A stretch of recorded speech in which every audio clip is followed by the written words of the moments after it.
Good morning and welcome to the State Memorial Service for the Honourable Robin Fitzgerald Cooper. My name is Alan Caton and I will be your Master of Ceremonies for the service.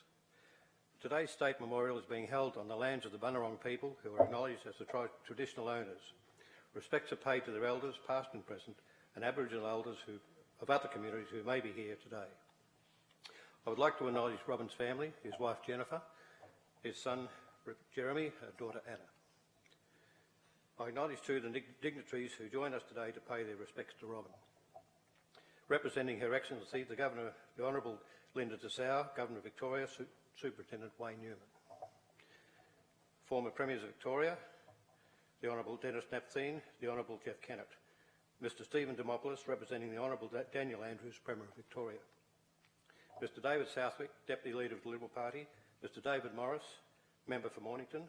The Honourable Louise Asher, Representative of the Mornington Peninsula Shire Council, Mr Anthony Marsh, representatives from the Frankston City Council, Mayor Nathan Conroy and Chief Executive Officer Phil Quintillion. Would you please stand for the national anthem?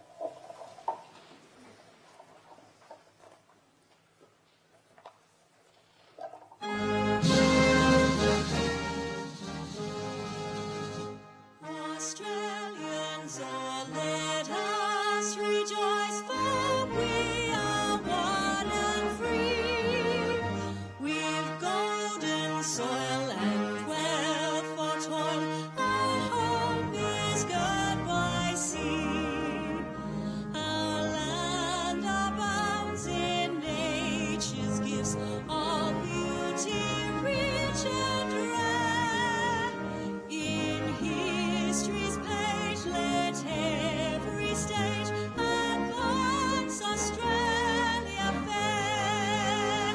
In joyful strains that let us sing, advance Australia fair.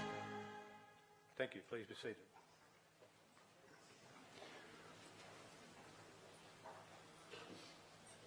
This morning we are gathered here to honour Robin and share our memories of him. My involvement and friendship with Robin began when my family and I moved to Mornington around 1981, where I was to manage a business, and through this activity met Robin in his role as Councillor and Shire President of the Shire of Mornington. Over the 13 years that he was on Council, Robin was always concerned with the good governance of the Shire and the well-being of our citizens.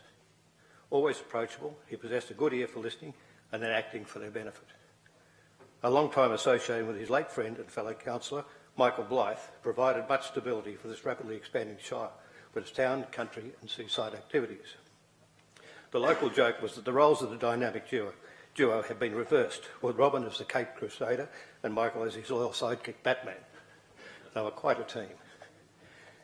It seemed a natural progression for Robin to segue from local to regional and state politics. I was fortunate to be his campaign manager when he stood for and won the state seat of Mornington in the Legislative Assembly of the Victorian Parliament. Robin took his role as our local member with much gusto, and by his hard work in Spring Street, both for us locals and all Victorians, earned his shadow portfolio roles and eventually the ministerial portfolios of public transport and police in the Kennett government. Robin's commitment to the people he represented was total, and for some time I had an office 2 doors away from his in Main Street, Mornington, where I observed just how much he devoted his time and talent to the service of his constituents.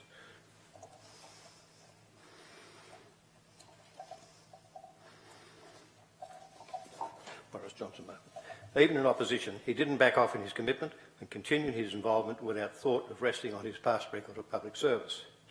Whether it was a local issue or one of state importance, Robin was quick to put in his opinion and work towards reasoned solutions. It has been a privilege for myself and my wife Leonie to have been associated with a man like Robin over the years, particularly as friends with he and Jennifer, Michael and Judy Blythe and Ken and Dawn Smith. Many a congenial golfing weekend, lunches and dinners at a myriad of peninsula eateries with this group of friends gave us all much enjoyment and in his and Jennifer's company and a lasting legacy of a long and joyful friendship. He was my friend and I was lucky to know him. Vale Robin. I would now like to invite Robin's daughter Rebecca Cooper to offer her tribute on behalf of the Cooper family.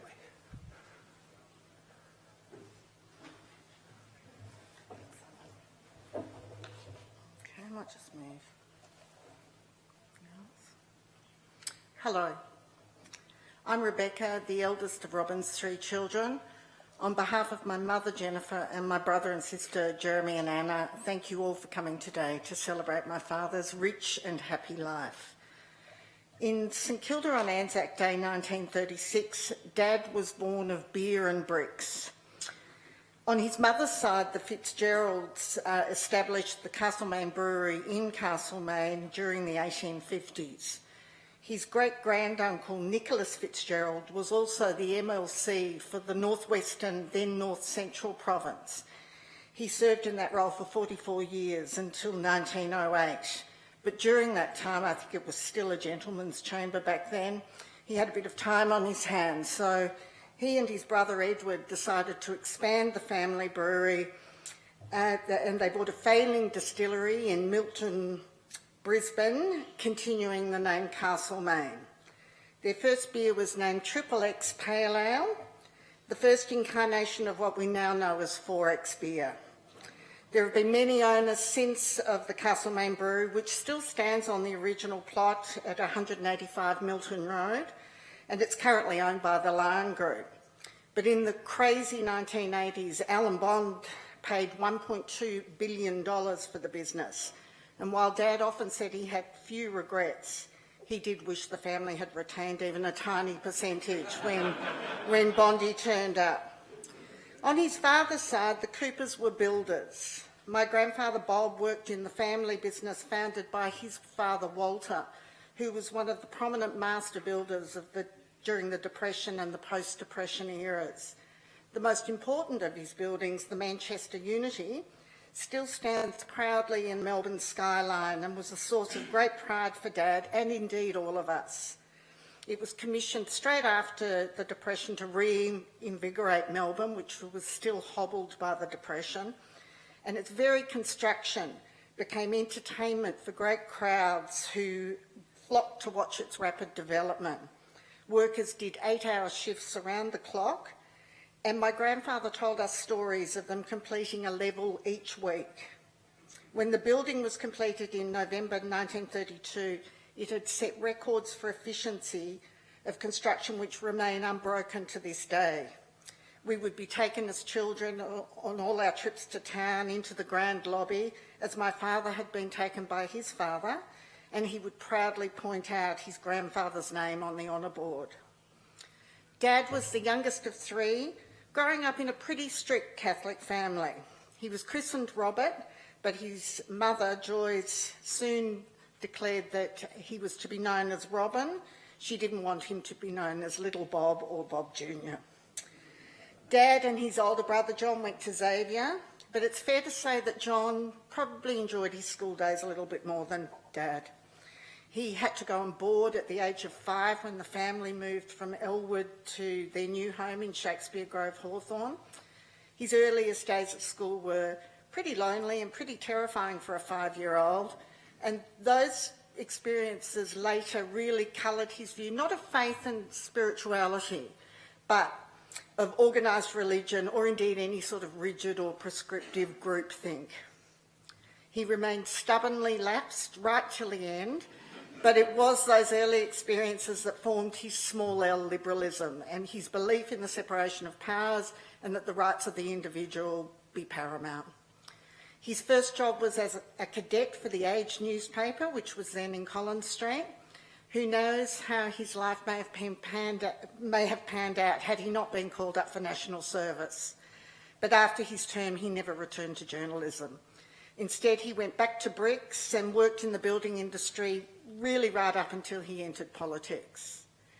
In 1956, at a dance in St Kilda Road, he met Jennifer, a trainee teacher from Yarrawonga. She was a country girl who loved the city. He was a city boy who loved the country.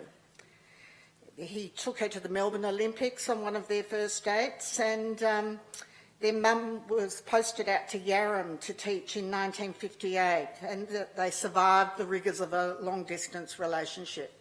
While she was gone, he started driving a taxi at night to pay for her engagement ring, and he loved it. He loved being a taxi driver. He was a keen driver all his life, and retained an encyclopedic knowledge of Melbourne's streets and lanes and loved to point out former sly grog joints, brothels and the homes of long-dead criminals. They were married in January 1959 at St Patrick's Cathedral. Theirs was a mixed marriage in the eyes of the church. My grandmother had organised rigorous religious instruction for my mother so that the marriage could take place under the auspices of the church. But the marriage really, along with the move a few years later down to the Mornington Peninsula, really proved the death knell for Catholicism's waning hold on my father. I tell you this really to explain his determination right through his life to question everything and to always try and see an issue or a controversy from every perspective. This too, I hope, will be his legacy to me. Our family of three moved to Madalasa in 1965 when I was a baby and Mum was pregnant with Jeremy. They built a house just a few doors from the local preschool, and even before they moved in, threw themselves into the community. It wasn't long before Dad became involved with the Madalasa Fire Brigade. He served for several years and as Brigade Lieutenant. The old fire bell, which used to ring to summon the firefighters to the station, still sits above the front door, but it hasn't gone off for a long time. We were quite used to being woken in the dead of night and listening to Dad scrambling into his uniform and racing out in the car, and our neighbours became very used to that too, the poor people. In the early 70s, 1970 or 71, Dad was called to a fire down at the fire station. We had a prolific arsonist in the area, and his crowning glory was setting fire to the fire station. So Dad raced down there, tried to get the truck out. I think he got one truck out, but one truck burnt, and then he fell onto a large piece of jutting metal. So, and the fire station burned to the ground. When he was on crutches, he became a bit of a local hero. I think that might have whetted his appetite for public life.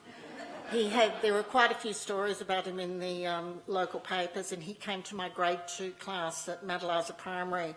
We all had to draw a picture of him. Mine did not win, and for years he said to me, "Why on earth did you draw me with a full, lush afro?" So Mum was the artist, not me. He loved this place that he'd chosen as his home for his family, even if it took my city-loving mother a few years to be convinced.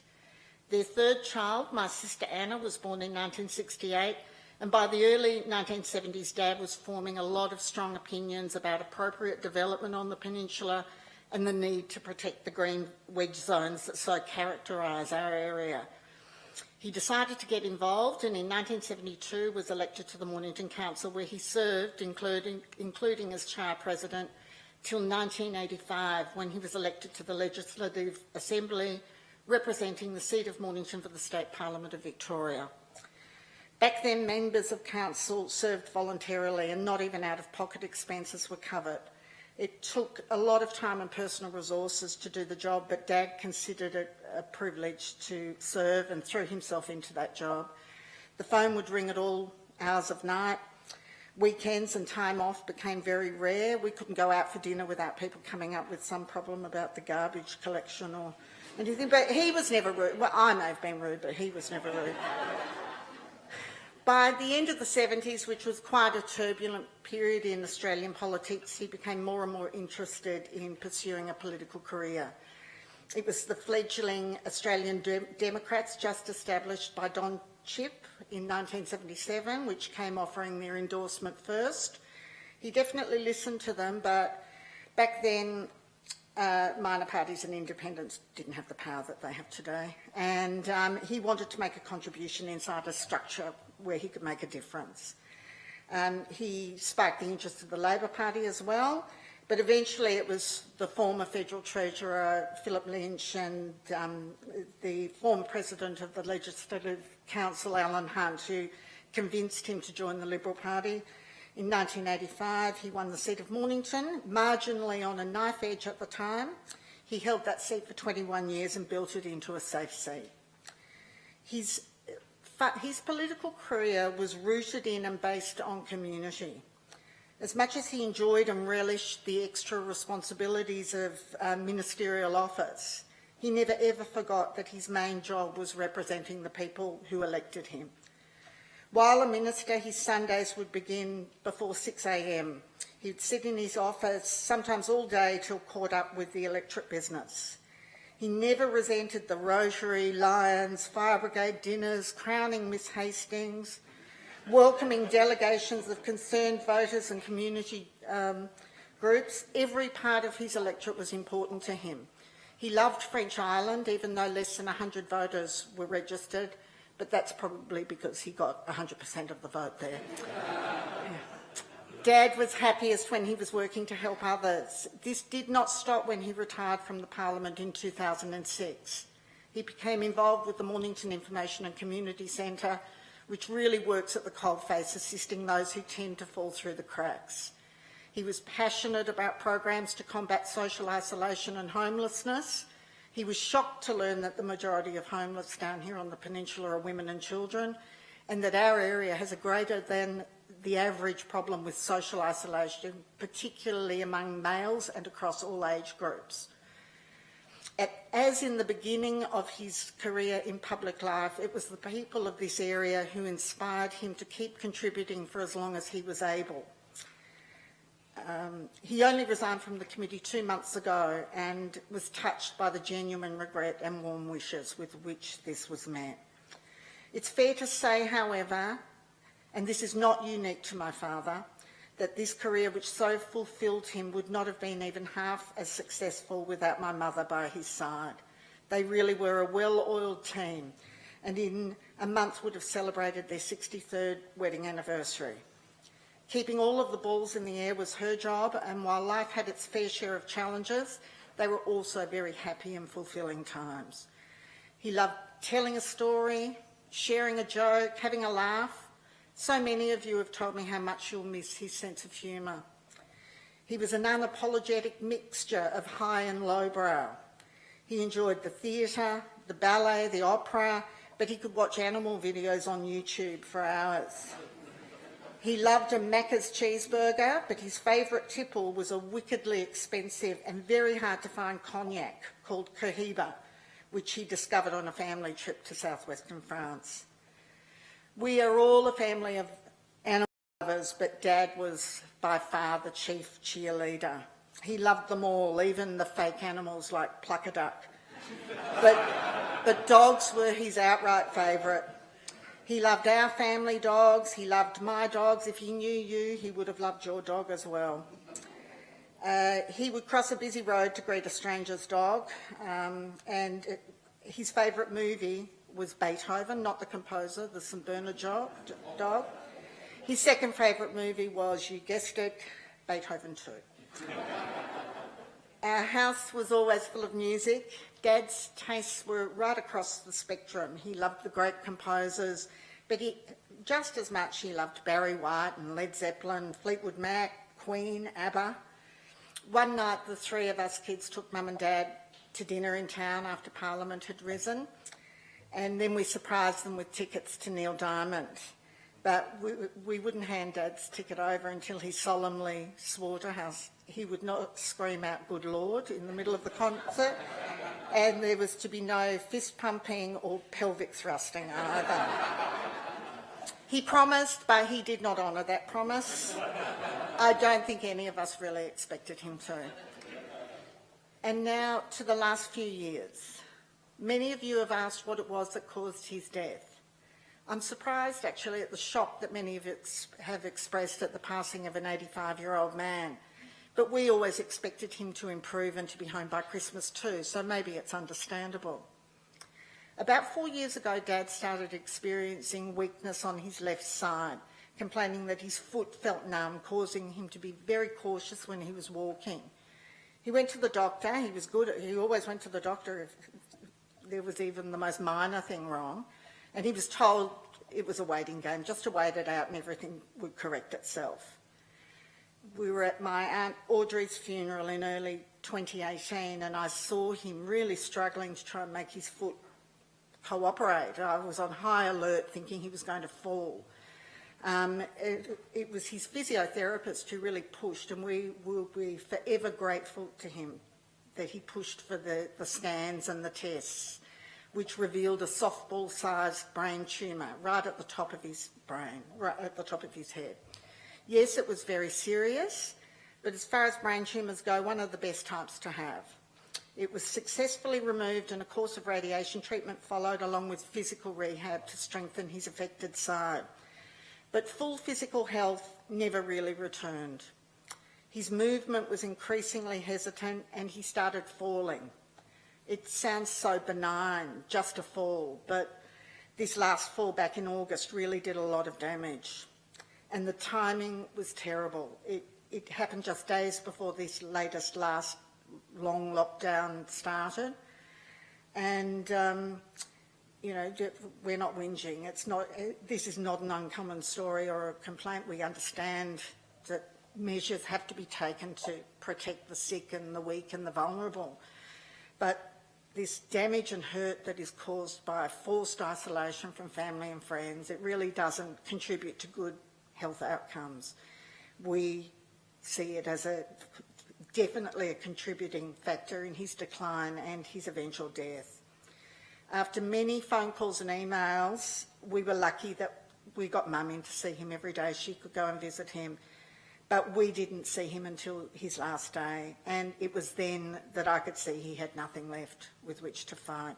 So while we may never really know what caused, whether there was a single cause of death, we're sure that that lack of hope and that despair really did not help. But this is a celebration of Robin's life, and while there were tough times in the last couple of years, it's important to remember that he enjoyed excellent health for 82 of his 85 years. Even after his brain surgery, life continued on. Not as actively as before, but they started travelling again, were back at their favourite restaurants, catching up with friends and extended family. In between lockdowns, they managed with far better timing than I to sneak in a few days away. They went up to Albury on a driving holiday in May, and they were planning another trip to Canberra before lockdown shut everything down again. In closing, I want to mention a few people. A few years ago, Dad decided to try and reconnect with his cousins on his father's side, who he had never known growing up due to a family rift. He put an ad in the desperately seeking section of the Sunday Herald Sun, seeking information from anybody who may know their whereabouts. By 8 o'clock that morning, Dad's cousin John had been interrupted on the golf course, and by the end of the day, plans were made to meet with John, Mary, Colin and Julie. He found family and very good friends. One Sunday, we all went up to Manchester Unity and we had lunch and we took the tour of this building that all of our family are so proud of. He told me just a few weeks ago that it was one of the great joys of his life to have finally connected with his cousins. His only regret was that he didn't do it earlier. He valued and loved you all very much, and he would want you to know that. He also had a really special relationship with his nieces, Rachel and Sarah. He thought of both of you like daughters. He had so many friends, but I want to make special mention of Ken and Dawn Smith. At the risk of setting Ken off again, you know how much he loved and respected you, Ken. On their last trip overseas, he fell badly and did himself a lot of damage. He told me he didn't know what he would have done without Ken, who not only picked him up, got help, but also had to manage the luggage for 4 people. Loyal and true friends to not only Dad, but our entire family. Likewise, Alan and Leonie Caton have been strong and true. A great support to Mum during Dad's illness, with Alan only too happy to come over and help to get him up when he fell. Thank you so much for your help with today and your beautiful words. They really mean a lot to us. Lastly, I would like to thank the Melbourne Football Club for the joy you gave him in his last months. He knew every play of that grand final. He watched it over and over, even when he was on FaceTime with me.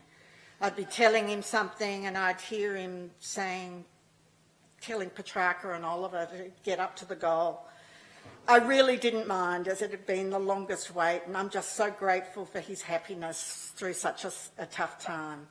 Again, I would like to thank you all for coming and supporting our family during this time.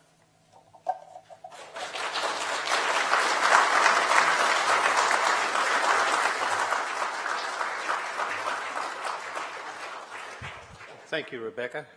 There was one family member you forgot to mention, Oscar the cat. That is a love affair that I've never seen in my life before. And the cat knew exactly how to press his buttons. I was turning into Eddie Maguire at Bert's funeral. I had to cut a few things. Well, that's true. But he was number one. And the second thing, and I've all these years been drinking Coopers thinking I was being a nice person. I should have been drinking 4X. We'll now view a photo tribute to Robin with a photo montage.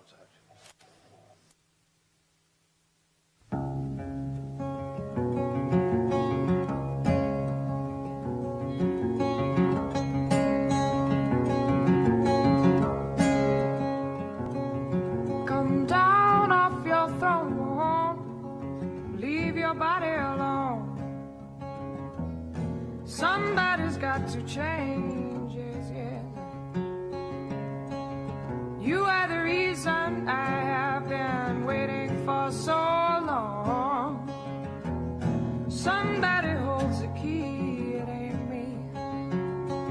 Well, I'm a million and I just ain't got the time. What's more, I'm wasted and I can't find my way home.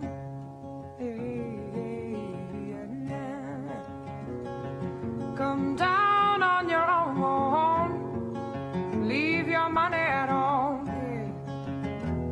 Somebody's got to change. You are the reason I have been waiting all these years. Somebody holds the key. Well, I'm a million and I just ain't got the time. What's more, I'm wasted and I can't find my way home.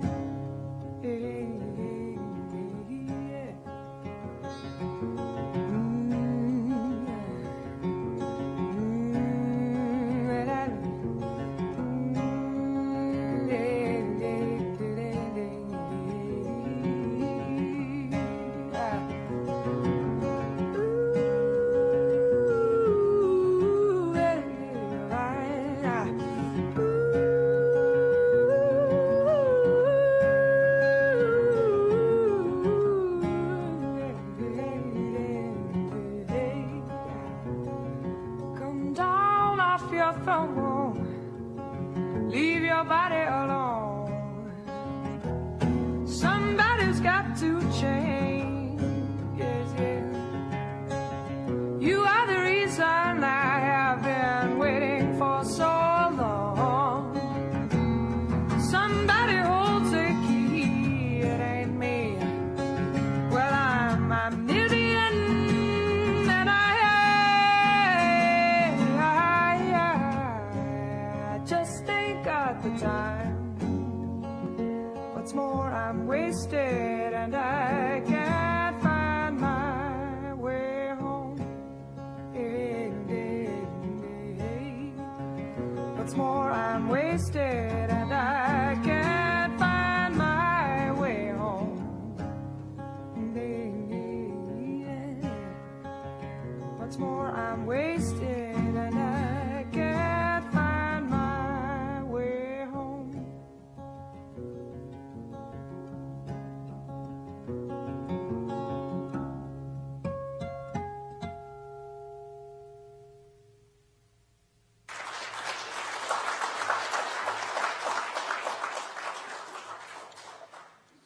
Unfortunately, Robin's good friend, Chaplain Graham Watkinson, could not be here with us today, but he has prepared a video message for his tribute. Thank you, Graham.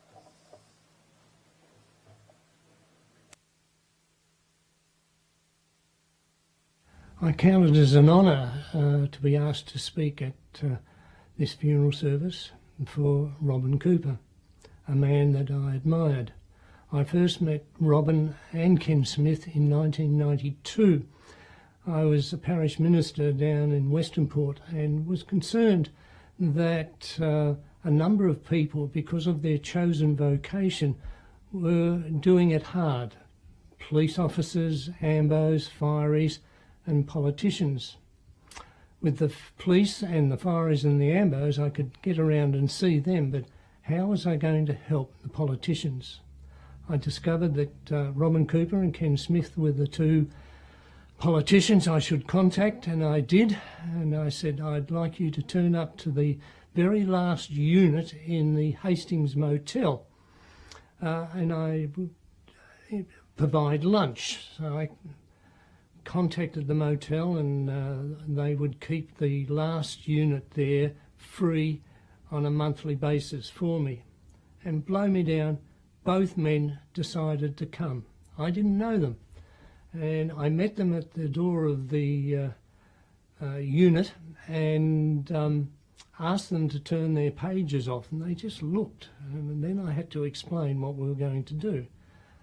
I said, I do not know the pressures and the hassles that you two men are facing because of your chosen vocation, but we're not going to talk about work. We're just going to talk about those pressures and the impact that those pressures have on you and your family. And I very quickly discovered that I was dealing with both men, but specifically with Robin, whose moral compass was in order. He was a man of principle, a man of integrity, and a man that was passionate about people, particularly the people that he was serving. And we met for a number of months. I then was asked to join the Royal Australian Navy and thought, well, the relationship will change probably and we'll drift apart. But no, one day, my first posting was HMAS Cerberus. I got a phone call from the CO of Cerberus saying there is a big conference taking place at the Hastings Marina, and Robin Cooper, our politician, is going to be there. And for some reason, Chaplain, he asked if you were going to be there. I wasn't going to invite you, but I think you better turn up anyway. And I did. And there were quite a few high-profile Navy personnel and community personnel there. And what I carry in my mind all the time is that Robin walked away from those people, came over to me, shook me by the hands and said, "How's life, Graham?" And that is something that I have subsequently discovered that many politicians will not do. They hang around with those who they think are going to help them climb the ladder. But it also highlighted for me what I'd already learnt, that Robin was passionate about the common people. And that continued. And one day, at one of these meetings, luncheons, he said, "How's your family, Graham?" And I said, "Well, our daughter's getting married." "Oh, when?" And I thought, I'll have to get back to you, Robin. I can't remember the date of her marriage, but I'll let you know, and I'd like you to come along. And he did. He turned up to our daughter's wedding at St Mark's Chapel, Cerberus, with Jenny, his wife. I'm not going to share with you some of the conversations we had over lunch. I'm not going to break Robin's confidences or Ken Smith's confidence. Well, perhaps I'll break one. Robin was always talking about the support that he had from his wife Jenny, and he appreciated that support in good times and in hard times. And so that relationship went on, and then I went to sea, and we did. Our relationships with both men, or the three of us, drifted apart. And I was so sad when I got a phone call from a detective in the Mornington police station saying that Robin had died, and Rebecca was trying to find me. To Rebecca, Jamie and Anna, and to Jenny, my deepest sorrow is extended, but not only to you, but to the people of Mornington. I feel sorry because you've lost a man that served you extremely well, a man that didn't go away from his principles and his values. When I heard that he'd become Shadow Police Minister, I thought, yes, hopefully and prayerfully, Robin, you will be Police Minister, because Vic Pole would then get a man of principle, a man of integrity, an honest man. And Vic Pole needed those qualities in their leadership, as indeed they need the same today, very much those principles to be leading the police today. So I carry some great memories, and for Robin, to his family and to the people of Mornington, my deepest sympathies go.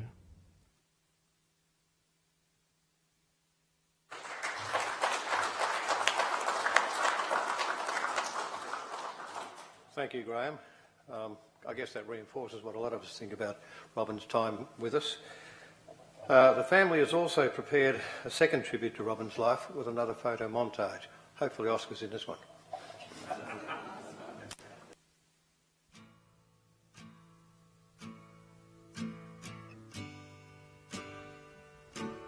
Miles from nowhere, guess I'll take my time. Oh yeah, to reach there, look up at the mountain I have to climb. Oh yeah, to reach there, Lord, my body has been a good friend, but I won't need it when I reach the end. Miles from nowhere, I guess I take my time. Oh yeah, to reach there.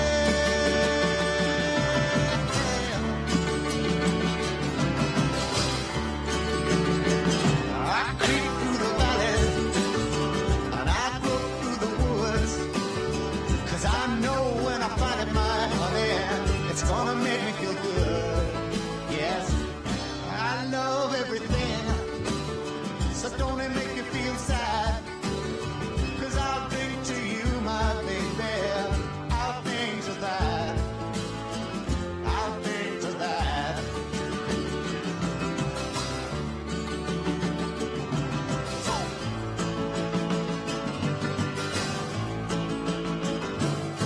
Miles from nowhere, not a soul in sight. Oh yeah, but it's all right. I have my freedom, I can make my own rules.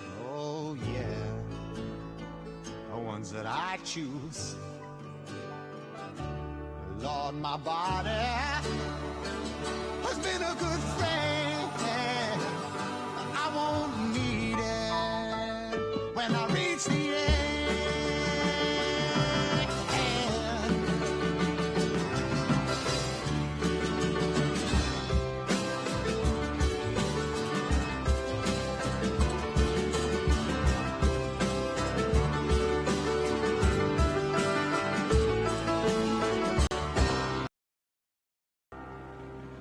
I love everything, so don't it make you feel sad?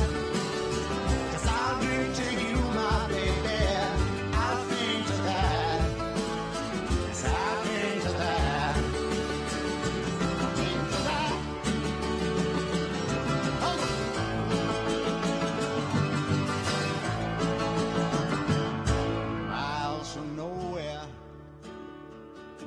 Yes, I'll take my time.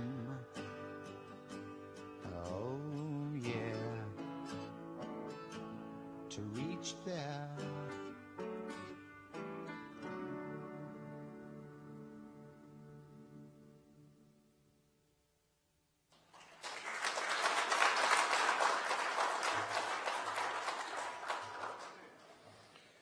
What a beautiful collection of photos, and it shows what a really local and family man we had representing us. I'd like to thank you all for joining us here today to celebrate Robin's life. The family would like to invite you to stay for refreshments at the conclusion of the service, where we can share our stories of Robin. To conclude Robin's celebration of Robin's life, we would like to play for you all one of his favourite songs, Crunchy Granola Sweet by Neil Diamond. Why is that a surprise?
I got a song been on my mind.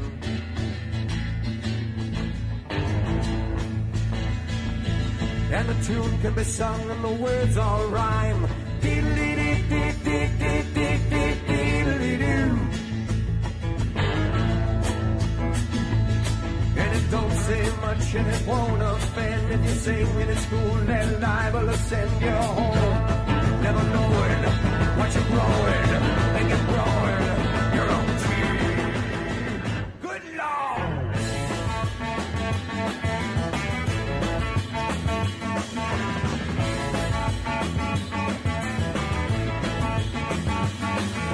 Let me hear that, get me near that, crunchy granola sweet.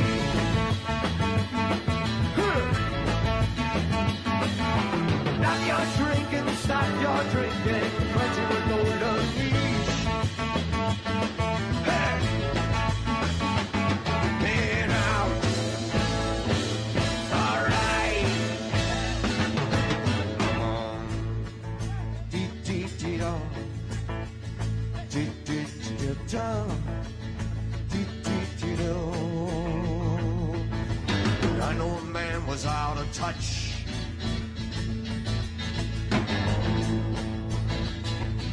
And he'd hide in the house and he didn't say much. Diddly-dee-dee-dee-dee-dee-dee-dee-dee-dee. And like a man with a tiger outside his gate, not only couldn't relax, but he couldn't relate. Now he can, family man, pride my brand. Damn!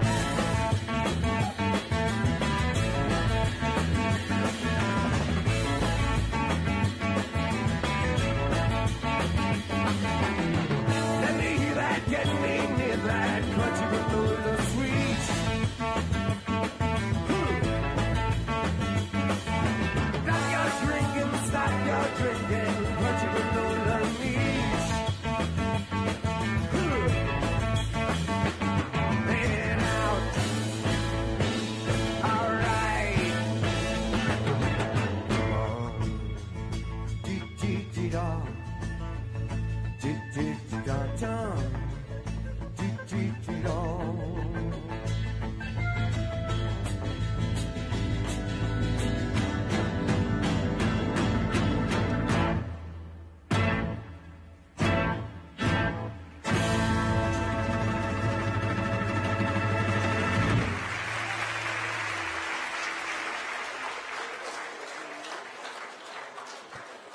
Now, didn't that go with the flares and the long collar shirt? Fantastic. Thank you for coming along to celebrate Robin's life today. Please enjoy refreshments after. That concludes the service.